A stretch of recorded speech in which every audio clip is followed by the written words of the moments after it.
Welcome to the Employee Management module on Business Development Academy. So here you are going to learn performance management system, goal setting and performance metrics. We are going to learn providing constructive feedback. You are going to learn conflict resolution in workplace, team building and collaboration, leadership development, training and development programs, succession planning, and remote team management. Performance management system. What does this mean? Performance management system are structured processes and tools used by organizations to monitor, evaluate, and improve employee performance.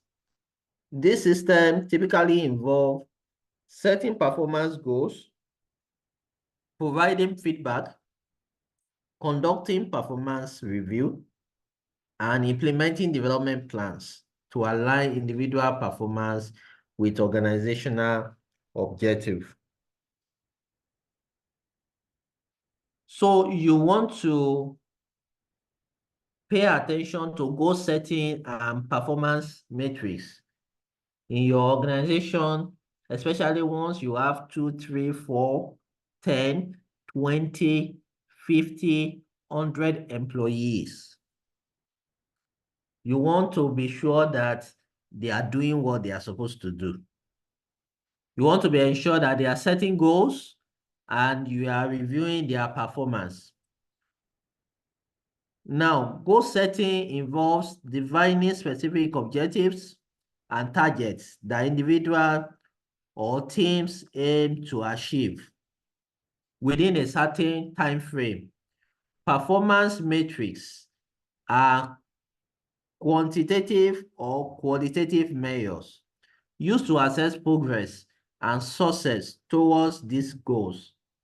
When clear goals and performance metrics are established, organizations can effectively track performance, identify areas for improvement, and drive performance towards desired outcome.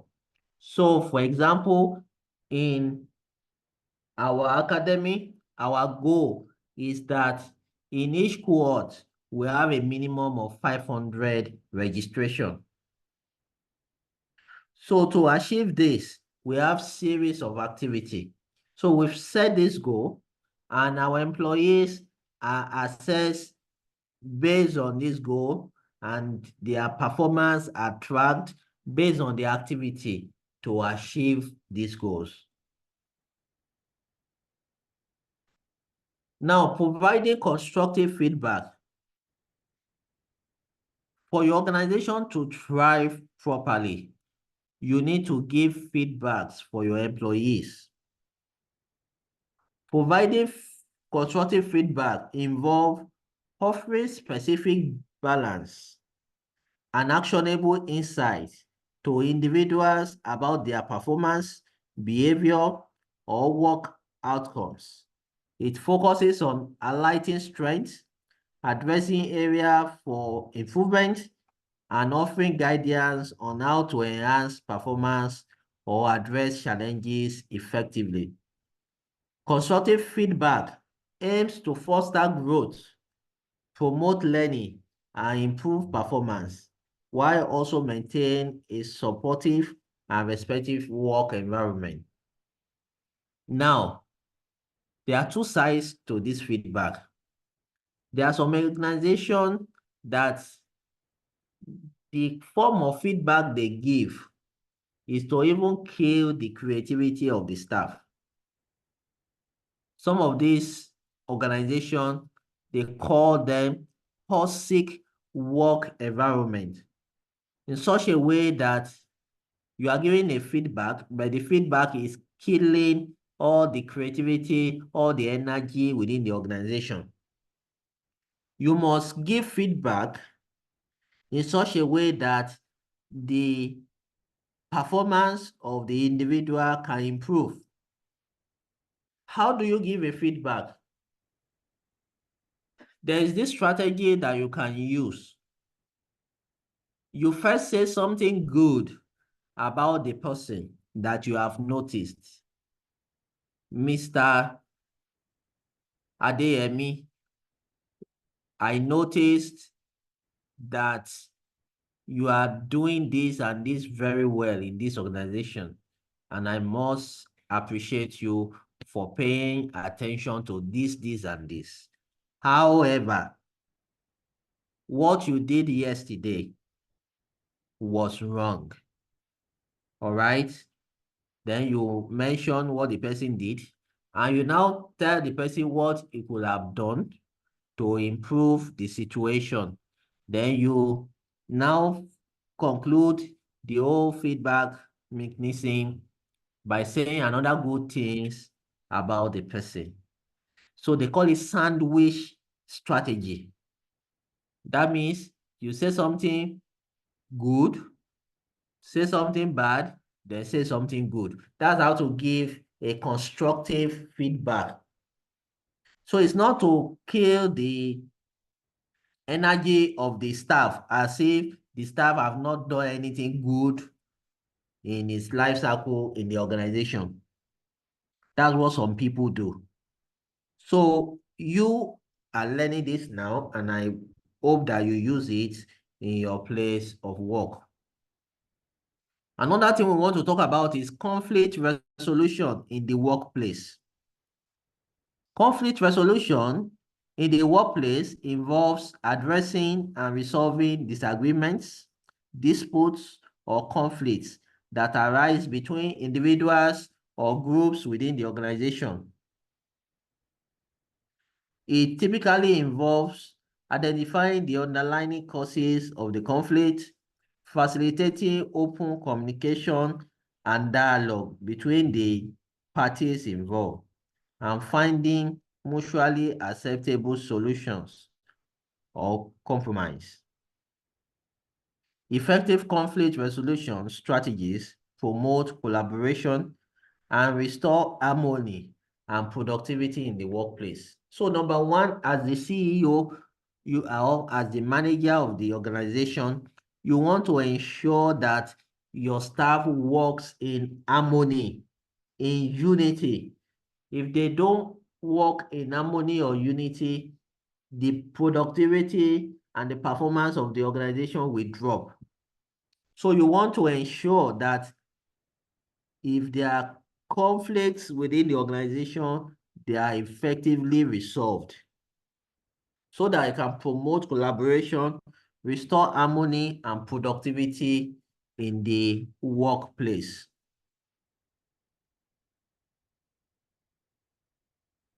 Team building and collaboration.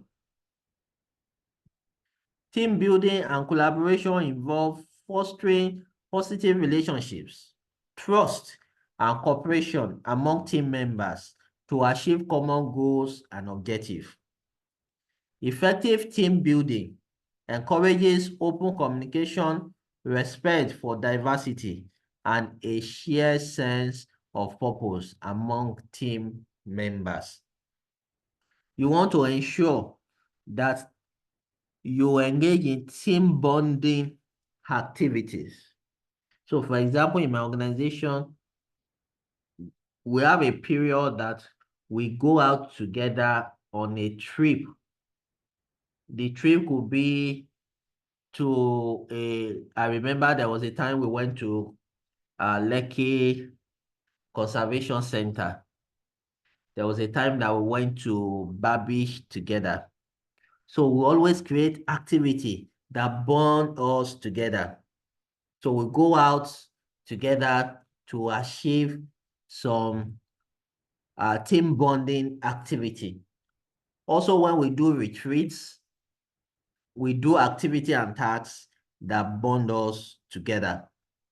So you must ensure that The team building is done on trust and cooperation among members. Leadership development. Leadership development is the process of identifying, nurturing, and enhancing the skill, qualities, and abilities of individuals to become effective leaders within an organization. It involves providing learning opportunities, training programs, mentorship, and coaching to develop leadership competence such as communication, decision-making, problem-solving, and emotional intelligence. Be a leader that leads and others follow. So in an organization, you must be able to develop leaders within your organization.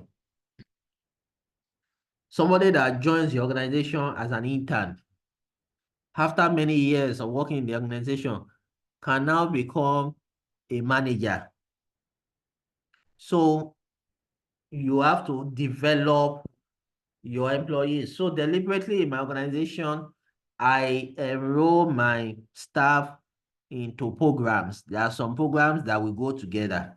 There are some events that I will pay for them. We go together. We want to go and learn. So leadership development is important for organizational development. So be deliberate about training and development programs. Be very deliberate about it.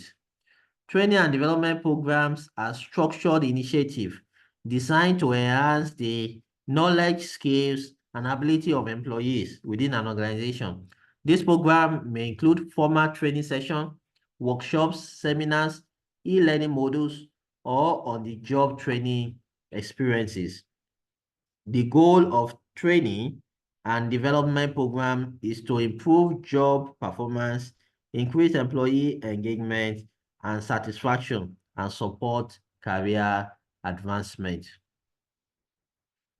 In my organization, there are some trainings that we encourage our staffs to go for, and sometimes we pay part of the tuition fee. Maybe you want to do a project management program, for example.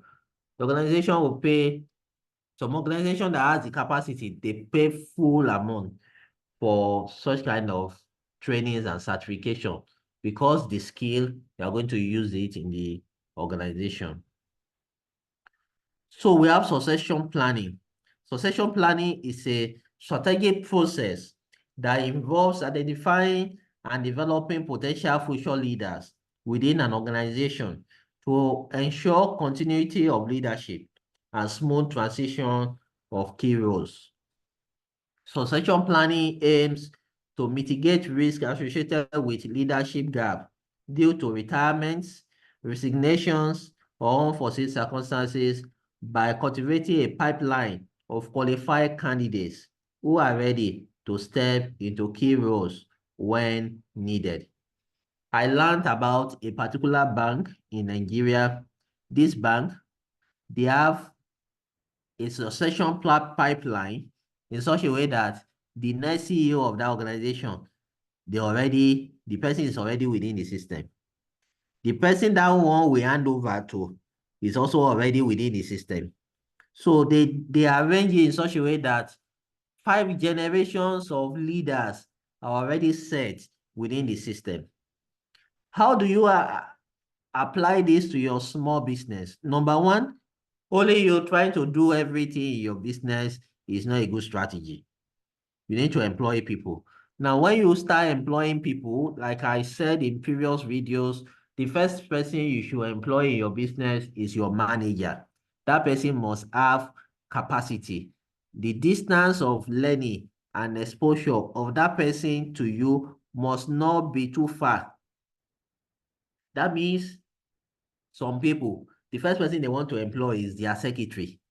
And at the end of the day, the secretary does not have capacity to even do the job that their business is doing. So you want to employ manager first. That manager manages everything you do, so you can delegate effectively. When you employ your manager, then as the manager gets so busy with the work, you employ the person that will now support the manager. And from there, your business will begin to grow, especially for people in service business. And also, if you are in product-based business, you want to employ manager, not sales rep. You know, some people will say, I'm looking for sales rep. No, don't look for sales rep. You have been doing everything from start to finish. You are the sales rep, you are the manager, you are the secretary, you are the cleaner. You have been doing everything. Employ somebody with capacity that can do 90% of what you are already doing now. And let that person be the sales rep.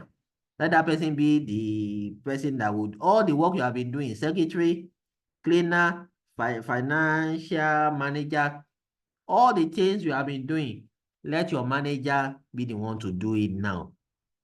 By the time the work is too much for the manager, you can now employ a sales rep that can now focus on sales alone. But in terms of organizing the business, you can actually delegate that to your manager. That's the reason why I encourage you to employ your manager first and not a secretary somewhere or a sales girl somewhere that they cannot even think at your level. And one thing I encourage you to do is to pay your employee well, pay them well. In my short period of employing people, I've been employing people for close to 10 years now. But the first manager I employed spent 5 years with me before he moves to other assignment and tasks and for his own professional development. The next manager I employed spent another 4 years with me. All right, currently I have my third manager that I employed and is already doing, if not 2 years or more than 2 years currently. So it's always good you employ your manager first before you start employing other people. So that helps you in succession planning, have like 2 or 3 or 4 people in pipeline. That if somebody decides to even travel for 1 month on emergency, somebody is already ready, shadowing the person to know how the person runs day-to-day activity and all that.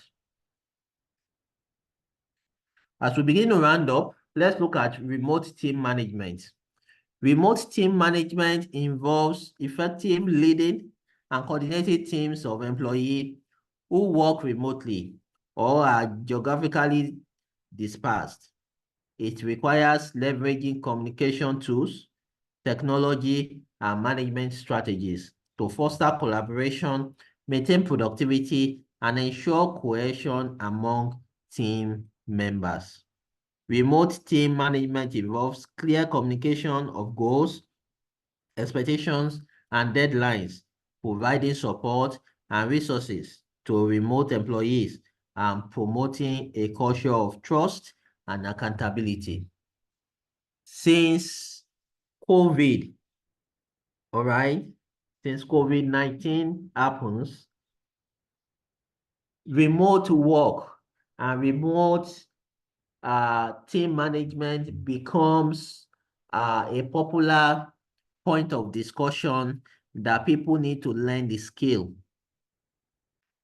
After COVID, some people don't want to return to work. Currently in my organization, we work Mondays to Friday to Thursday physically. On Friday, we do remote work. Everybody will work from your location on Fridays. So every time in our business, because we also have 90% of our clients online, so we have the opportunity to be able to do that. Assuming we are a supermarket, we can't do remote work. We have to be opening our shop every day. You understand now? So the nature of your business will determine if you will accommodate remote work or not in the business. But all this will help to manage the business properly. Thank you for your time. Watch out for the next video on the Business Development Academy.